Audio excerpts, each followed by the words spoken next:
반갑습니다. 이제 8월 넷째 주입니다. 벌써 8월 넷째 주고 다음 주 8월 다섯째 주가 있으면 벌써 8월 달이 다 지나가는 것 같습니다. 우리가 어느덧 비대면 예배로 온라인 예배로 드린 지도 2달이 다 되어가는 것 같아요. 너무 온라인 예배에 익숙해지지 않고 또 우리 교회 현장을 잊지 않는 우리 사랑하는 우리 친구들 되었으면 좋겠습니다. 오늘 예배도 비록 우리가 가정 안에서 또 비대면으로 드리지만 그 있는 처소가 하나님이 예배 받으시는 장소임을 기억하면서 우리가 뜨겁게 최선을 다해서 하나님이 받으시는 예배 드렸으면 좋겠습니다. 제가 기도하고 이 시간 경배와 찬양으로 나아가겠습니다. 하나님 감사합니다. 우리가 이렇게 비록 코로나로 인해서 함께 만나서 예배하지 못하는 상황 가운데서도 우리와 함께하여 주시고 또 우리의 간절한 기도에 응답하여 주시며 또 날마다 우리에게 필요한 은혜를 허락해 주시니 감사합니다. 하나님의 이름을 부를 때에 언제나 우리에게 응답해 주시는 하나님이심을 믿고 또 오늘도 우리가 살아계신 하나님 앞에 찬양과 경배로 나아갈 수 있는 우리 청소년 일부 모든 학생들 되게 하여 주시옵소서. 아버지 하나님, 오늘도 우리의 심령을 어루만져 주시고 또 주의 말씀으로 우리에게 말씀하여 주셔서 그 말씀에 우리가 응답하며 또 그 말씀대로 순종하고자 노력하는 우리 학생들 되게 하여 주시옵소서. 우리의 찬양 가운데 또 말씀 가운데 기도 가운데 함께하여 주실 주님을 찬양하며 거룩하신 예수 그리스도의 이름으로 간절히 기도드립니다. 아멘.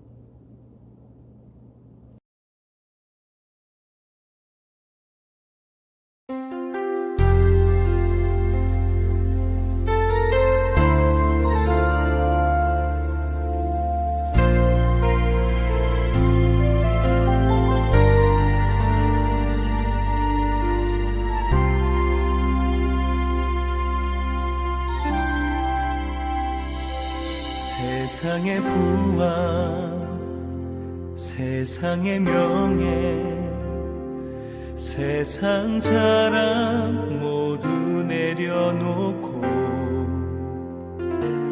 날 구한 십자가 날 씻긴 보혈 주의 은혜를 깊이 생각합니다. 나의 나 된 것 내 모든 것 다 거저 받은 선물 내 삶을 은혜로 가득 채워주셨네. 나의 나 된 것 내 모든 것 다 거저 받은 선물 내 삶을 주신 분께 다시 올려드리니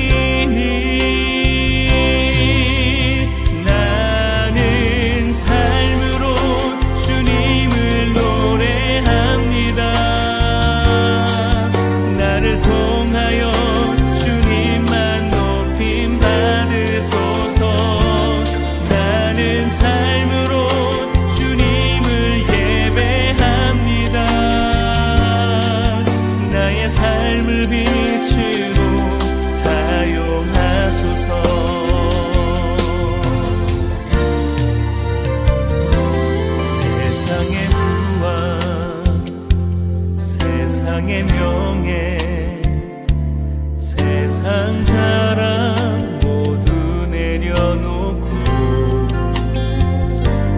날 구한 십자가 날 씻긴 보혈 주의 은혜를 깊이 생각합니다. 나의 나 된 것 내 모든 것 다 거저 받은 선물 내 삶을 은혜로 가득 채워주셨네. 나의 나 된 것 내 모든 것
주님 앞에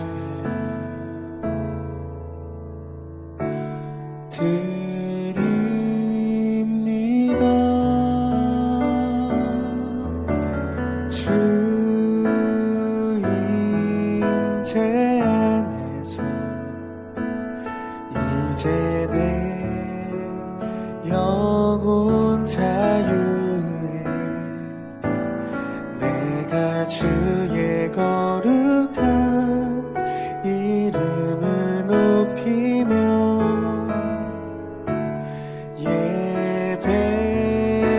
예배하리.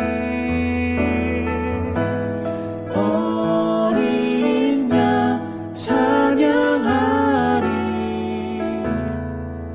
내 평생 내 하나로 충분해요. 어린 양 찬양하리. 내가 주의 임재 안에서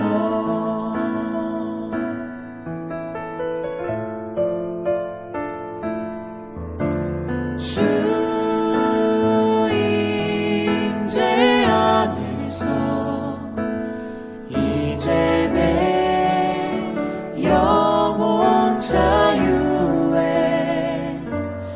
내가 주의 거룩한 이름을 높이며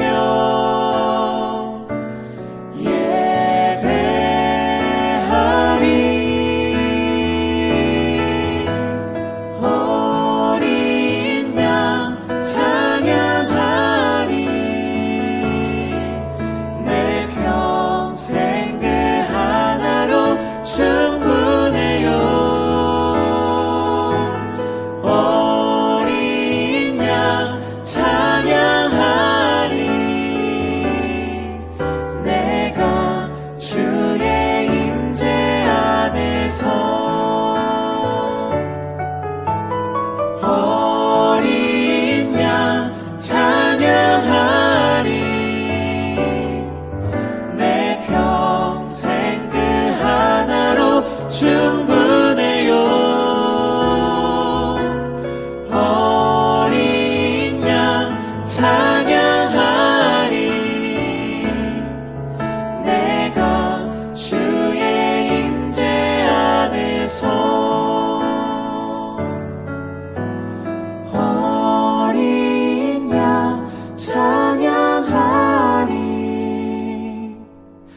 내 평생 그 하나로 충분해요. 어린 양 찬양하리. 내가 주의 임재 안에서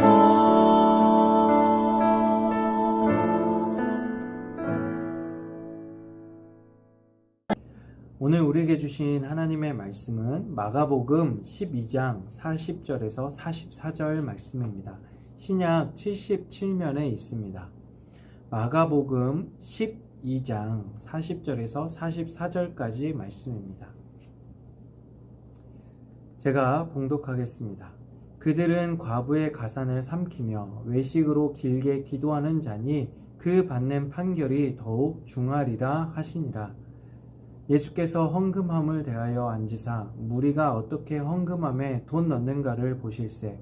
여러 부자는 많이 넣는데 한 가난한 과부는 와서 2렙돈 곧 한 고드란트를 넣는지라. 예수께서 제자들을 불러다가 이르시되 내가 진실로 너희에게 이르노니 이 가난한 과부는 헌금함에 넣는 모든 사람보다 많이 넣었도다. 그들은 다 풍족한 중에서 넣었거니와 이 과부는 그 가난한 중에서 자기의 모든 소유 곧 생활비 전부를 넣었느니라 하시니라. 아멘. 광고 시간입니다. 네, 여러분 이 한 주간, 지난 한 주간 혹시 개학한 친구들도 있을 것 같아요. 목사님도 이제 대학원 공부하는 과정 가운데 있는데 이제 내일 벌써 개학이에요. 방학 정말 잘 쉰 것 같은데 이제 2학기 목사님도 줌으로 이제 비대면으로 수업을 해야 되는데 참 쉽지 않았던 것 같아요. 여러분도 이제 현장 가서 수업하는 것도 쉽지 않겠지만 줌으로 하는 것도 참 쉽지 않겠다라고 하는 그런 생각이 들 때가 있습니다. 그럼에도 불구하고 여러분 잘 놓치지 않고 학업에 따라갈 수 있는 여러분들 되었으면 좋겠고, 특히 작년에 이어서 올해 고3들 참 어려움 겪고 있는데요. 우리 고3들을 위해서도 기도해 주시고 응원해 주셨으면 좋겠습니다. 네, 조만간 우리 고3들을 만나러 찾아가도록 하겠습니다. 네, 그리고 수련회 이제 어른들 같은 경우에는 수련회 전에 이제 또 다른 광고인데요. 어른들 같은 경우에는 지난주부터 10% 현장 이제 올 수 있어서 현장 예배가 재개되었어요. 현장에 50명인데요. 이제 조만간 우리 교회 학교도 이제 현장에서 볼 수 있지 않을까 예상을 해봅니다. 그때까지 여러분 건강하시고 조금만 좀 더 가정 안에서 온라인 예배를 잘 참여해 주시고 서 있기를 원합니다. 여름 수련회 9월 4일 토요일 오후 5시 원데이 집회고요. 토부 워십과 또 김도훈 목사님 강사로 초청했는데요. 정말 어렵게 모신 분들입니다. 여러분 그날에 잘 진행될 수 있도록 기도해 주시고 또 여러분도 많은 관심 가져주셨으면 좋겠어요. 네. 오늘 설교 제목은 모든 것은 하나님이 주신다입니다. 모든 것은 하나님이 주신다.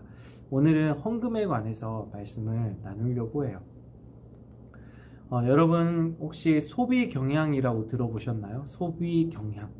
소비 경향이 뭐냐면 소비자들이 돈을 소비하는 일정한 방향들을 말하는 것인데요.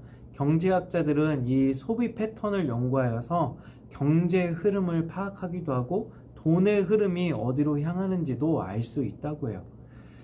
여기 표에 보니까 이렇게 10대부터 60대까지 있고 남자 여자 있는데요. 여기 보니까 소비 패턴 보니까 10대들이 많이 주로 소비하는 패턴을 보니까 가장 높게 나온 수치가 25%, 디지털 가전에 가장 많이 소비되고 있고요. 그 다음 소비되는 게 이제 20%로 패션, 뷰티 이쪽이고, 세 번째가 이제 식품, 먹는 거 이렇게 나왔네요.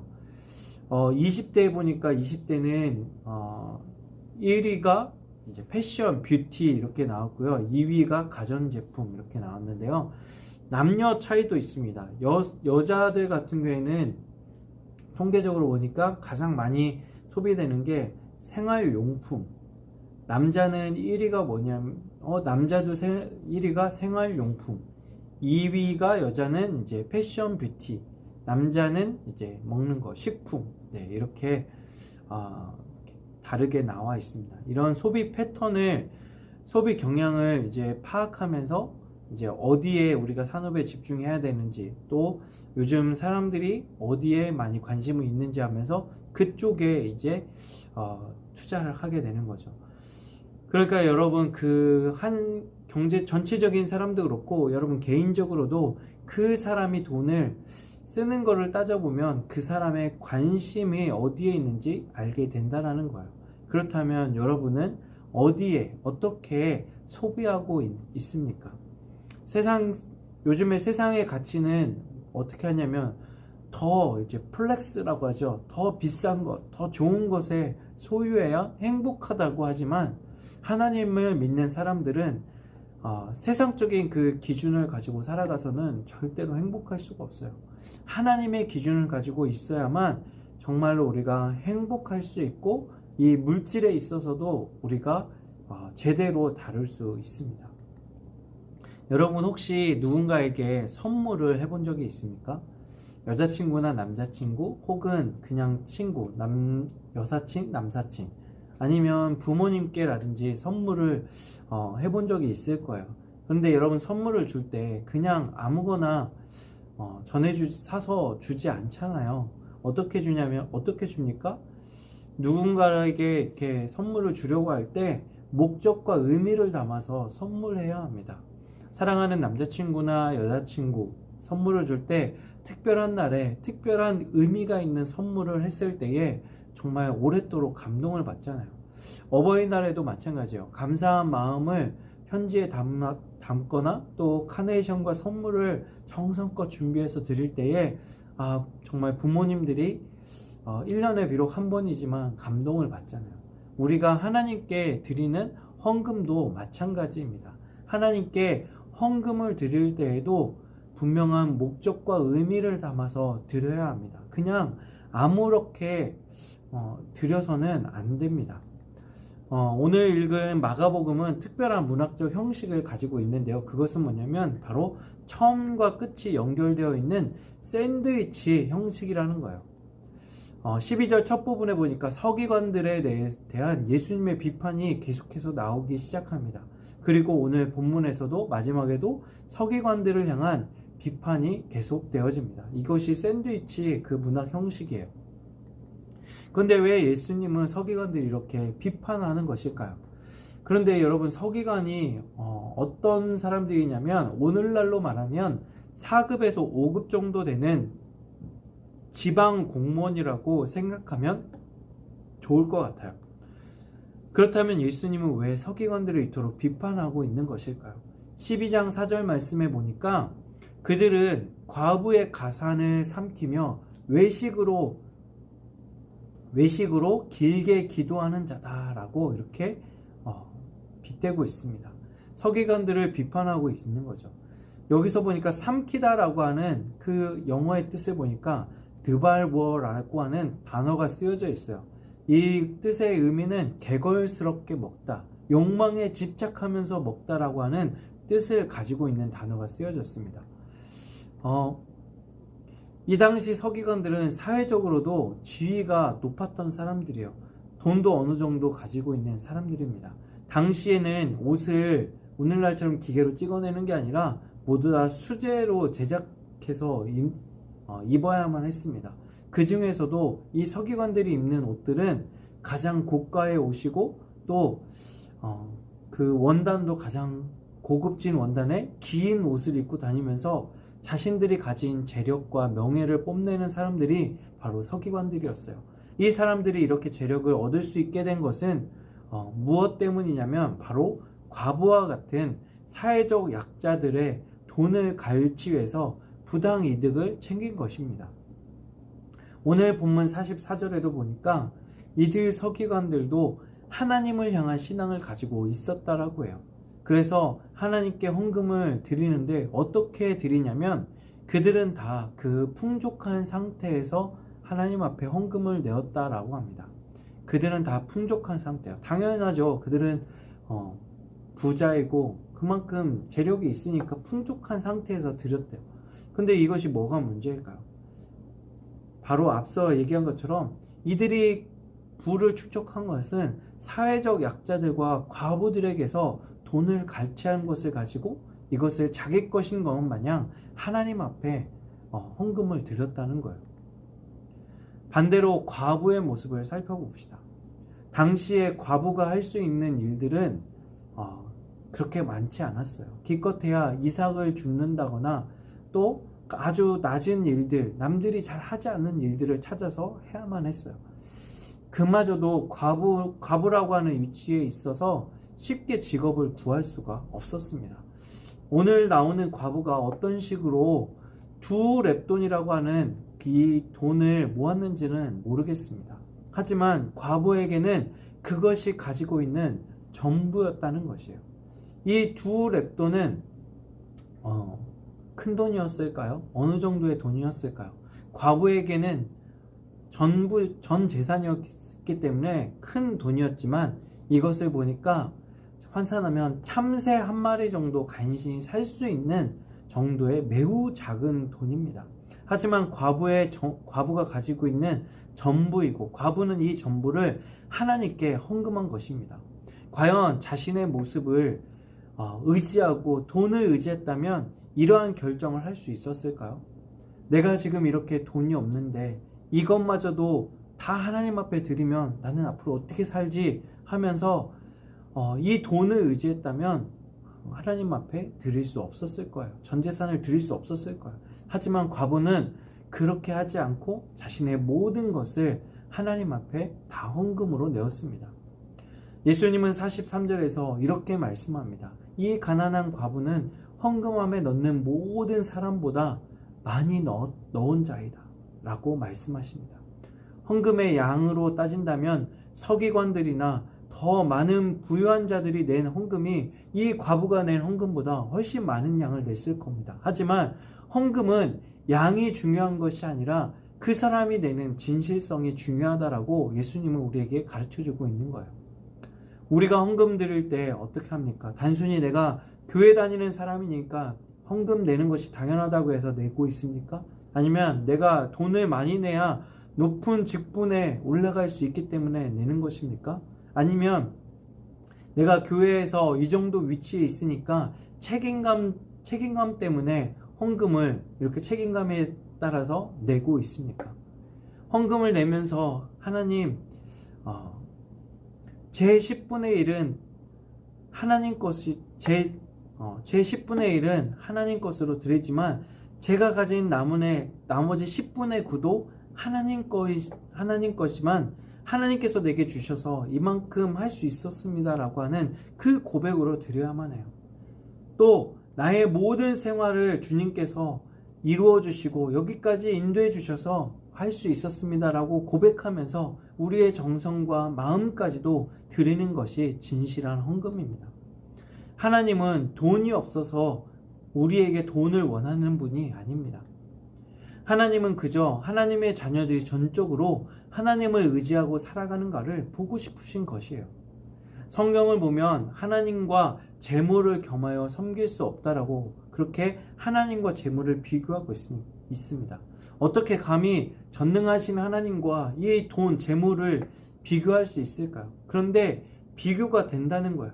왜 그럴까요? 그만큼 사람 마음에 재물이라는 것이 강력하고 돈의 맛을 알면 자신이 소중하게 여겼던 모든 것들을 다 버릴 수 있고 심지어 사랑하는 가족들마저도 이 돈 때문에 죽일 수 있고 배신할 수 있다는 거예요. 심지어 자신의 신앙, 하나님이 나의 전부라고 고백했던 사람마저도 이 돈의 맛을 알면 돈이 최고라고 여겨지면 하나님마저도 버릴 수 있기 때문에 그렇습니다.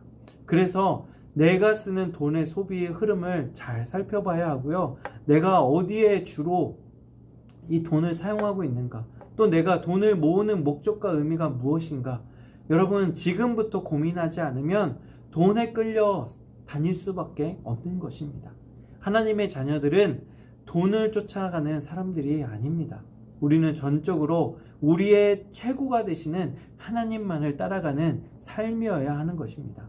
여러분이 드리는 헌금은 서기관의 헌금입니까? 아니면 과부의 헌금입니까? 우리 모두가 서기관의 모습이 아닌 과부의 심정으로 하나님 앞에 정성껏 헌금을 드리는 여러분이 되길 원해요.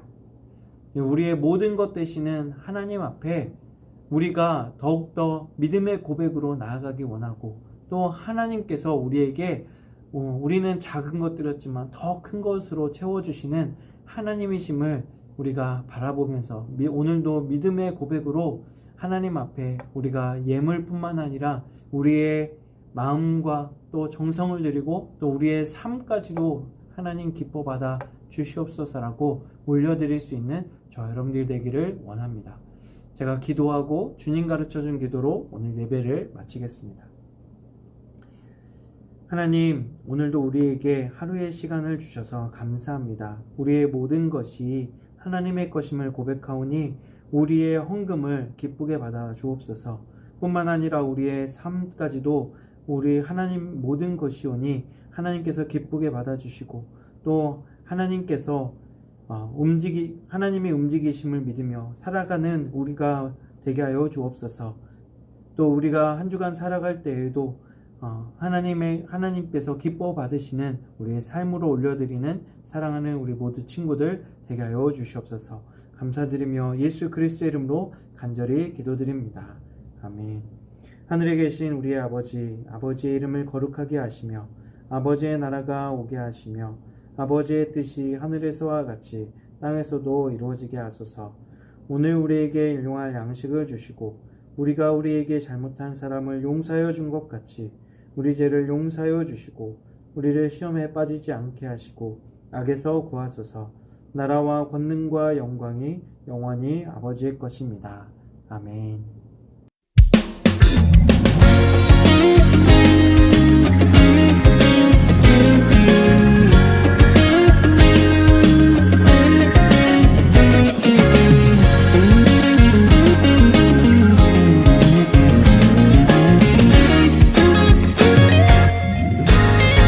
예배를 드린 후 삶으로 돌아가 삶으로 주님께 예배드리네. 나의 삶은 주님 앞에서 얼마나 진실한 예배였을까. 예배를 드릴 때 만난 주님은 내 삶 속에 늘 함께 하시지. 교회를 떠날 때 주님도 떠났던 나를 속이는 예배 이제 그만할래. 아멘 했던 말씀은 삶으로 살아보자. 율법의 잣대보단 따뜻한 사랑을 높은 곳에 오르려는 발 돌이켜 주님의 마음이 있는 곳으로 나의 삶을 거룩한 산제사로 드리리. 나의 삶을 거룩한 산제사로 드리리.